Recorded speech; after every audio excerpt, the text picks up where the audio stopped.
Welcome to our channel. In this video I'm going to show you how to share Spotlight video to your Instagram story. Let's start. At first you have to open your Snapchat app. Right now tap on the video icon. Here you guys can find out the Spotlight videos, and if you guys want to share the video to your Instagram story, then you guys can do it. If you tap on the share option, then you can share it with your friends who are in contact with you. Now I want to share it as my Instagram story.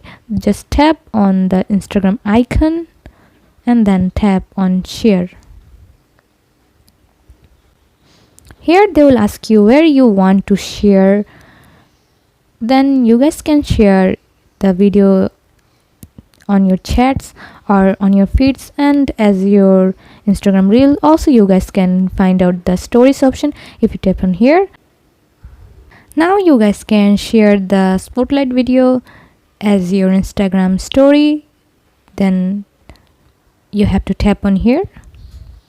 Right now tap on share. Now tap on done. Then the Spotlight video will be shared as your Instagram story. As you guys can see, this video has been shared as my Instagram story. So this is how you guys can share Spotlight video as your Instagram story. See how easy it is. We put lots of effort every day to videos to make your life better. If it helps, please subscribe and like. Until next time, bye bye.